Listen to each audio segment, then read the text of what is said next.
प्रिय छात्र नमस्कार। देखिए कक्षा 10 विषय गणित NCERT प्रकाशन की जो बुक पढ़ते हैं उसमें जो है अभ्यास नंबर 3 आज उसका पार्ट नंबर 1 होगा, जिस अभ्यास का नाम है दो चर वाले दो रैखिक समीकरण युग्म।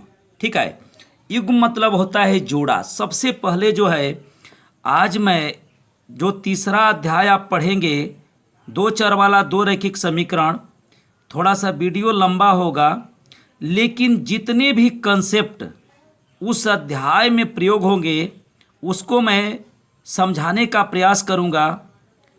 और इस वीडियो को यदि देख लेंगे तो पूरे उस अध्याय में किसी प्रकार का कोई दिक्कत आपको नहीं होगा। ठीक है, तो देखिए मैं सबसे पहले जो है दो चर वाले दो रैखिक समीकरण को जब हम पढ़ेंगे तो हमें आता है व्यापक रूप लिखने के लिए। ठीक है, तो देखिए इसका व्यापक रूप ऐसे होता है ax plus by plus c बराबर 0, जहाँ a is not equal to 0 और b is not equal to 0। ठीक है, और ऐसे समीकरण का ग्राफ सदैव सरल रेखा होता है। ठीक है, ग्राफ पेपर पर जब इस समीकरण का ग्राफ खींचेंगे तो एक सीधा रेखा खींचा जाएगा।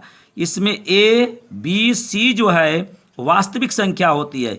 जो आपके क्लास का पहला अध्याय जिसका नाम है वास्तविक संख्या, यदि पढ़े होंगे अच्छे तरीके से तो मैं उसे समझाया हूँ। वास्तविक का मतलब होता है परिमेय और अपरिमेय, दोनों प्रकार की संख्याएं उसमें होती है। और जो यह x और y जो है जिसे हम चर के नाम से जानते हैं। ठीक है, तो मैं इसमें सवाल को नहीं हल करूंगा, जो प्रयोग होगा उसको मैं बताने का प्रयास कर रहा हूं। तो देखिए बच्चों को कभी कभी यह दिक्कत होता है कि वो ये वास्तविक जो है समीकरण जो है ये व्यापक रूप नहीं लिख पाते हैं और ये भी नहीं समझ पाते हैं कि ये कैसे दो चर वाले दो रैखिक समीकरण का व्यापक रूप है। तो देखिए मैं आपको बता रहा हूं लिखने के लिए। इसमें क्या करिएगा, जब भी व्यापक रूप लिखने के लिए कहा जाएगा तो आप सीधा एक x लिखिएगा और एक y लिखिएगा। तो जब x और y लिखेंगे तो यह चर हो जाएगा, पहले यह ख्याल करिएगा। आज दोनों के ऊपर एक एक घात है इस समय पर, इसलिए इसको रैखिक पढ़ेंगे। ऐसे x y लिख करके और इसके साथ a सटा दीजिए और इसके साथ b कर दीजिए और लास्ट में c और सबको जोड़ दीजिए। ठीक है, और बराबर क्या लिख दीजिए, 0 लिख दीजिए। ठीक है, अब देखिए मैं बता रहा हूं कि यह जो हो गया क्या व्यापक रूप हो गया। तो आप कहेंगे सर क्या यह x और y ही लिखना जरूरी है? नहीं, देखिए मैं ये नहीं कहता हूं कि x और y लिखिए, लेकिन आपके सिलेबस में सिर्फ x और y का ही जबरदस्त प्रयोग किया गया है। ठीक है, तो मैंने चर x y ही कह दिया। चर उसे कहते हैं जिसका मान बदल जाता है, उसे चर कहते हैं, और जिसका मान नहीं बदलता है उसे अचर कहते हैं। और देखिए जो यह a है ना यहाँ पर, और आपको बुक में इस प्रकार का प्रश्न नहीं मिलेगा। आपको तो किताब में ऐसे प्रश्न मिलेगा 3x प्लस 4y बराबर 9, ऐसे ही मिलेगा। देखिए ये क्या है, परिमेय है। ये क्या है, परिमेय है। तो आप बोलेंगे सर यहाँ पर तो आप वास्तविक बोल रहे थे। देखिए यहाँ परिमेय भी हो सकता है अपरिमेय भी हो सकता है, और यह x चर हो गया, यह भी चर हो गया। इस पर एक घात है, इस पर एक घात है, इसलिए यह रैखिक हो गया। अब यहाँ पर एक बात लिखा गया है कि a is not equal to 0, b is not equal to 0। कल्पना करिए यदि आप इस a के हैं 0 रख देते हैं, सही बात है a के हैं, अगर a के हैं 0 रख देते हैं तो यह x क्या हो जाएगा, खत्म हो जाएगा। तो बताइए दो चर रहेगा, एक चर रहेगा। कितना चर रहेगा, एक चर। कल्पना करिए अगर यहाँ नहीं 0 रखते हैं, b के पास ही अगर 0 रख देते हैं तो यहाँ से y गायब हो जाएगा। 0 गुणे y, तो ये y गायब हो जाएगा। तो जब ये गायब हो जाएगा तो बताइए x अगर बच जाएगा तो एक चर वाला हो जाएगा। अगर x गायब हो जाए y बच जाए तो भी एक चर वाला बच जाएगा। इसलिए यह a और b जो है कभी 0 नहीं होने चाहिए। तो बताइए वास्तविक लिख लेंगे, बस सीधा बात है। देखिए मैं ऐसे लिखूंगा, x लिखिएगा, y लिखिएगा, इस पर घात मत करिएगा, एक एक रहने दीजिए। यहाँ a सटाइएगा, यहाँ b करिएगा, यहाँ c, धन ऋण भी लिख सकते हैं लेकिन धन ही रहता है, धन और बराबर 0। यह दो चर वाले एक रैखिक समीकरण का व्यापक रूप है। लेकिन अब देखिए मैं एक आपसे बात बता रहा हूं, आपको ऐसे ही दो समीकरण मिलेंगे।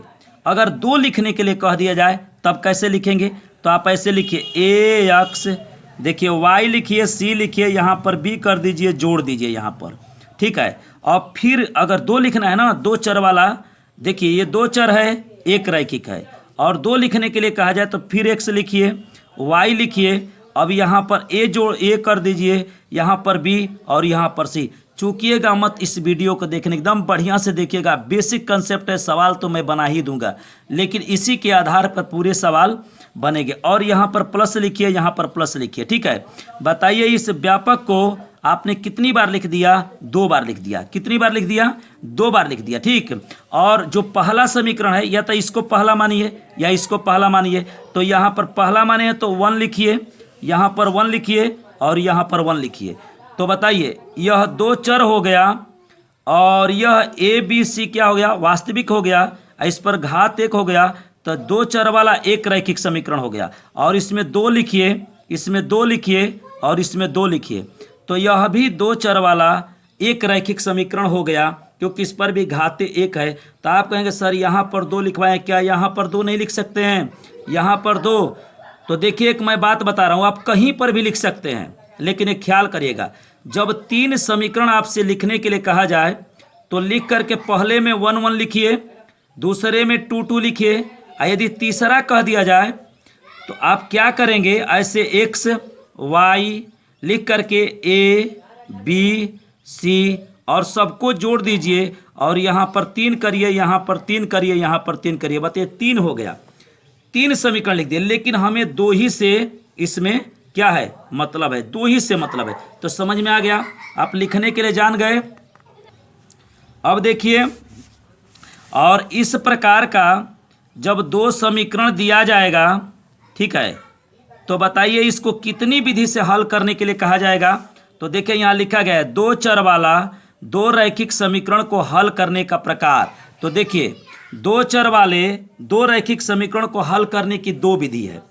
एक को कहते हैं ग्राफी विधि, ग्राफी का नाम आलेखी भी है, या तो ग्राफी कहिए या आलेखी कहिए। मैं आपका प्रश्न नहीं हल कर रहा हूँ, मैं आपका यह बता रहा हूँ कि इस अध्याय में कौन कौन से महत्वपूर्ण टॉपिक बिंदु है जिसको पढ़ेंगे। और एक है बीजगणितीय विधि। देखिए तो सवाल ये व्यापक रूप है, सवाल ऐसे नहीं रहेगा। सवाल आपको बुक में ऐसे मिलेगा 3x + 4y = 9, 7x + 5y = 13, ठीक है, ऐसे मिलेगा।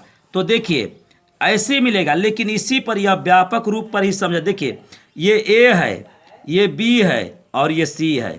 देखिए ये यह ए है, यह बी है, यह सी है। समझ रहे हैं? एक्स के पास जो रहता है वह ए, वाई के पास जो रहता है वह बी, और जो अचर पद होता है वह सी। तो आप कहेंगे सर इसमें तो तीनों एक और जोड़ के दिया था। कोई बात नहीं, इसको पक्षांतर करके इधर भी कर सकते हैं। दूसरे में जो होगा यह ए होगा, यह बी होगा, यह सी होगा। लेकिन पहले में होगा तो उसको A1 बोलिएगा, और दूसरे में A2 बोलिएगा, और तीसरे में देखिए पहले में x के पास A1, y के पास B1 और अचर पद क्या होगा? C1। दूसरे में यह x के पास A2, y के पास यह जो है उसको B2 कहते हैं, और अचर पद क्या कहते हैं? C2 कहते हैं। बताइए इसे कितनी विधि से हल करने के लिए कहा जाएगा? इसे 4 विधि से हल करने के लिए कहा जाएगा। एक विधि क्या होगा? ग्राफी विधि या आलेखी विधि, और दूसरी विधि होगी बीजगणितीय विधि। तो जब बीजगणितीय की बात आता है तो इसके 3 पार्ट होते हैं। एक को हम कहते हैं प्रतिस्थापन विधि, एक विलोपन और एक वज्र। कुल मिलाकर के आपके बुक में ऐसे समीकरणों को 4 विधि से हल करना होगा। ग्राफी विधि या आलेखी विधि या प्रतिस्थापन विधि, विलोपन विधि, वज्र गुणनखंड विधि। तो इन चारों विधि को हमको अच्छे तरीके से समझना है, और मैं यह बता रहा हूं कि क्या क्या आएगा। जैसे आएगा वैसे मैं बताऊंगा। अब देखिए मैं बता रहा हूं, ये एक है, ठीक है, यहाँ पर 2 चर वाला 2 रैखिक समीकरण दिया है, जिसे देखिए लिख दिया है A1x। आप इसको लिख सकते हैं एक्स वाई लिख करके, x के पास ए, y के पास बी, अचर पद सी। एक्स वाई लिख करके x के पास ए, y के पास भी और अचर पद c। और पहले समीकरण में 1 1 लिख दीजिए और दूसरे समीकरण में 2 2 लिख दीजिए। ठीक है, तो ऐसे आप लिख लिए, लिखा गया। अब देखिए यह दो चर है और दोनों के ऊपर एक एक घात है, तो दो चर वाला यह रैखिक समीकरण है और यह भी दो चर वाला रैखिक समीकरण है। तो बताइए ऐसे समीकरण देगा तो उसमें से 3 प्रतिबंध बनेंगे। ठीक है, 3 प्रतिबंध बनेंगे और एक प्रतिबंध के 4 प्रकार से प्रश्न पूछा जा सकता है आपके बुक में। ठीक, तो देखिए कौन कौन से हो सकते हैं, ध्यान से देखिएगा। देखिए यह a1/a2, देखिए x वाला को रखेंगे a1/a2 और y बराबर b1/b2 और इसको c1/c2, माने यह बटा यह और यह बटा यह रख दिए और इसको अंक दे करके देगा, ऐसे दे करके देगा। जैसे देखिए यहाँ पर मैं बता दे रहा हूँ 5x प्लस 10y बराबर 15 और यहाँ देखिए यह क्या हो गया 10x प्लस 20y और बराबर मान लीजिए कि 30, ऐसे दिया है। ठीक है ना, अगर ऐसे देगा तो देखिए मैं बता रहा हूँ ये a1 है, ये b1 है, ये c1 है, ये a2 है, यह b2 है और यह c2 है और इसको बटा में रखिए। जैसे 5/10 ये a1/a2 रख दिए हैं बराबर 10/20 और बराबर 15/30। अब कल्पना करिए 5 का 5 दूना के 10, यह कट गया 1/2, यह भी कट गया 1/में। यह बताइए कि यह तीनों क्या हो गए, बराबर हो गए। तो जब तीनों बराबर हो गए, ठीक है ख्याल करिएगा, जब a1/a2 b1/b2 और c1/c2 अगर तीनों बराबर हो जाएंगे तो देखिए इसके ऐसे समीकरण के अनेक हल होंगे। उसको संपाती भी कह सकते हैं, उसको संगत भी कह सकते हैं। कब? जब तीनों बराबर होंगे तब। ठीक, अनेक हल, संपाती और संगत। और इसका ग्राफ कैसा खींचा जाएगा समझ रहे हैं? अगर ये तीनों बराबर जब हो जाएंगे तो उसका देखिए मैं बता रहा हूं, ऐसे चतुर्थांश बनाएंगे ना, इस तरह से चतुर्थांश बना देंगे। ठीक है, आज जब a1/a2 b1/b2 और c1/c2 तीनों बराबर हो जाएगा तो इसका जब ग्राफ खींचेंगे ना तो देखिए यह जो समीकरण है उसके लिए जब आएगा तो मैं बताऊंगा आपको, मैं हल्का प्रकाश डाल रहा हूं।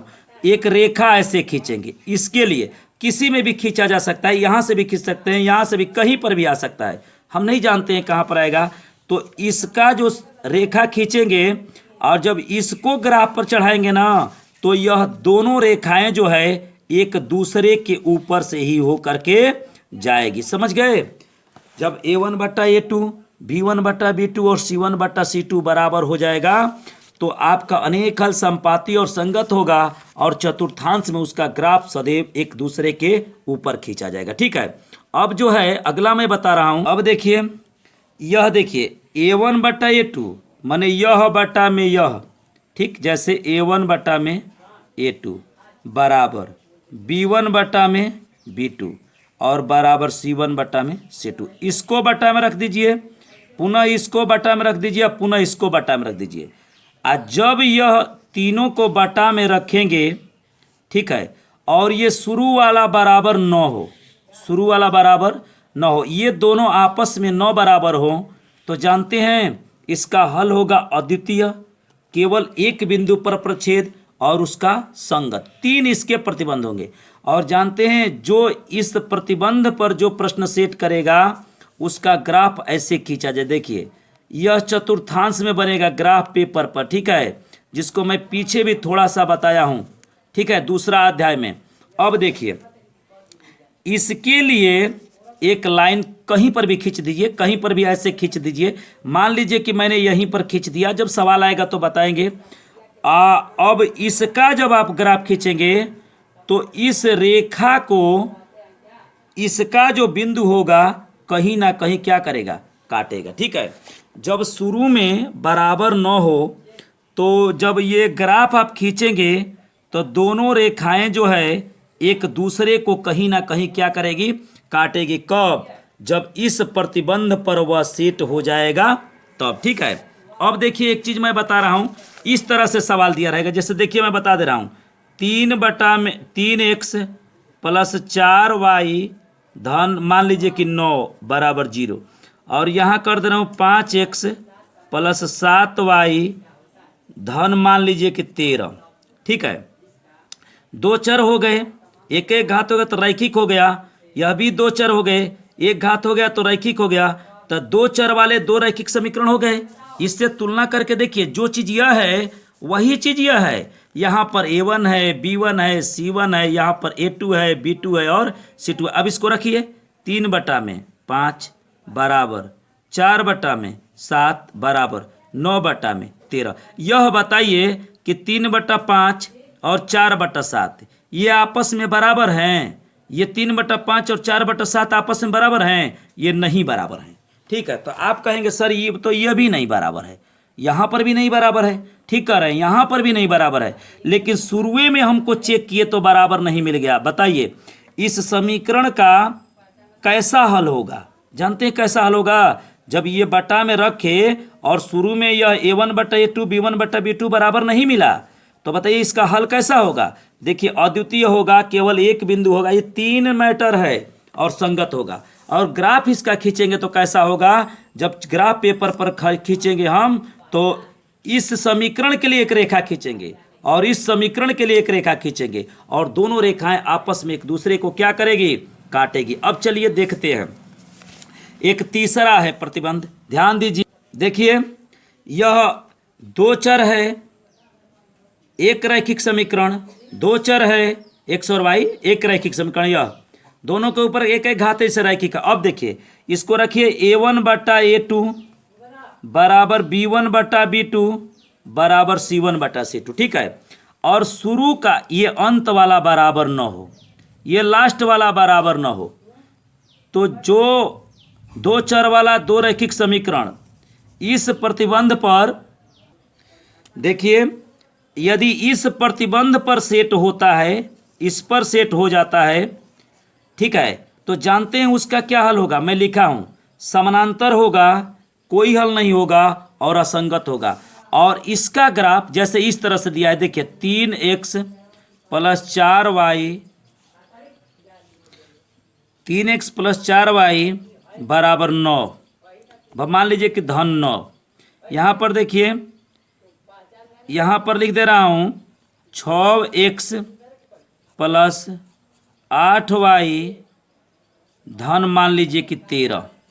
ठीक है, ऐसे समीकरण दिया गया हो, ठीक है, और उसको रखिए a1/a2, इसका मतलब 3/6 बराबर 4/8 बराबर 9/13। तो देखिए 1 में यह क्या हो गया? 2 कट गया, 1 में क्या हो गया? 2, और यह क्या हो गया बताइए? 9/13। तो यह बताइए कि इसमें जो है ये शुरू वाला बराबर है, लेकिन ये बाद वाला बराबर नहीं है। तो बताइए ऐसे समीकरण का कैसा हल होगा? इसके भी 3 प्रतिबंध होंगे। कैसा होगा? तो समानांतर होगा, कोई हल नहीं होगा और असंगत होगा। ठीक है, यह बता रहे हैं कि अगर इस प्रतिबंध पर वह सेट करेगा तो उसका ग्राफ कैसा होगा? तो देखिए एक ऐसे रेखा सीधा एल, एक उल्टा एल, कहाँ पर? चतुर्थांश में।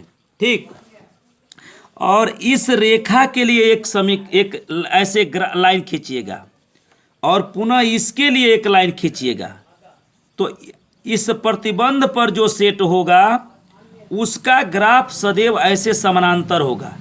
ठीक है, समझ गए? तीनों बराबर होगा तो उसका ग्राफ कैसा होगा? देखिए बस समझिए, नियम पढ़ना एकदम यही आएगा, इससे अधिक नहीं आएगा। ऐसे आएगा, एक रेखा का इस पर, दूसरा रेखा भी इसी पर। ठीक है ना, दोनों रेखाएं एक ही लाइन पर चलेगी। यदि a1/a2 b1/b2 c1 शुरू में नहीं बराबर होगा, तो ऐसे करेंगे तो एक रेखा ऐसे और एक ऐसे काटेगी। यदि यह शुरू का बराबर होगा लेकिन बाद का नहीं बराबर होगा, तो इस पर सेट होगा। ठीक है, तो आपको मैंने 3 प्रतिबंध बता दिया और एक प्रतिबंध में 3 बातें बताया और एक ग्राफ खींचने के लिए भी बताया। ठीक है, अब देखिए क्या बता रहा हूँ। यहाँ पर दिया है, यहाँ पर दिया है यदि दोनों समीकरण को हल किया जाए, ठीक है, जैसे कल्पना करिए ये समीकरण आपको ऐसे दिया रहेगा और इसको हल करेंगे तो आपको एक्स वाई का मान निकल जाएगा, ठीक है। तो कैसे आप जानेंगे कि यह एक्स और वाई का मान जो है, जैसे बात समझिए, यहाँ पर मैं बता रहा हूँ, यह वही लिखा है, जैसे मान लीजिए कि 2x प्लस 3y बराबर 9, 5x प्लस 7y बराबर 13, ठीक है। ये समीकरण दिया गया है और इसे आप हल कर देंगे और मान लीजिए हल किए तो x बराबर 2 आ गया और y बराबर 3 आ गया। तो आप कैसे जानेंगे कि यह x बराबर 2 और y बराबर 3 इस प्रश्न का यह उत्तर है, यह हल है। तो बताइए कैसे जानेंगे? तो मैं बता रहा हूँ। आप क्या करेंगे कि x बराबर 2 को इसमें रख दीजिए और y बराबर 3 को इसमें रख दीजिए। यदि इसमें रखते हैं और इसको हल करने के बाद यह 9 आ जाता है, या इसमें रखते हैं यदि हल करने के बाद 13 आ जाता है, तो समझिएगा कि जो एक्स वाई का मान निकाले हैं वह मान आपका क्या है, सही है, ठीक है। और जो है इस प्रकार से है। और चीज़ मैं आपको बता दूं, लेकिन थोड़ा सा जो है यह आप ध्यान से देखिए, यहाँ पर लिखा है यदि दो समीकरणों को हल किया जाए और x तथा y का मान निकाला जाए, यदि उस x और y के मान को समीकरण में रखा जाए और समीकरण संतुष्ट हो जाए तो x y समीकरण का क्या होता है, हल होता है। तो इस प्रकार से हम लोगों ने यह पढ़ा कि दो चर वाले दो रैखिक समीकरण का व्यापक रूप क्या होता है, उसे कितने विधि से हल करते हैं। तो मैं दो विधि बताया, ग्राफी आलेखी या बीजगणितीय बताया, और बीजगणितीय में 3 बताया, एक प्रतिस्थापन बताया, एक विलोपन बताया और एक वज्र बताया। और दो चर वाला दो रैखिक समीकरण जैसे यहाँ पर जो है यह दिया रहेगा, तो बताइए इसके कितने प्रतिबंध होंगे। तो इसके प्रतिबंध होंगे 3। जब तीनों बराबर होगा, ये A1 है, ये B1 है, ये C1 है, ये A2 है, ये B2 है, ये C2 है, जब तीनों बराबर होगा तो अनेक हल संपाती संगत, ये आपको रटना है, याद करना है। शुरू वाला नहीं बराबर होगा, जब शुरू वाला बराबर नहीं होगा, जैसे देख लीजिए, तो यहाँ पर इसका क्या होगा, अद्वितीय, केवल एक बिंदु, संगत, ठीक है। और जब लास्ट वाला नहीं बराबर होगा तो समानांतर, कोई हल नहीं और असंगत। और कोई समीकरण हल करते हैं, एक्स वाई का मान आ जाता है, तो कैसे जानेंगे कि वह सही है। तो दिए गए समीकरण में जब रख देते हैं और वह समीकरण को क्या कर जाता है, संतुष्ट कर जाता है, तो वह उसका क्या होता है, हल होता है, ठीक है। तो नेक्स्ट जो है अब अगला देखेंगे।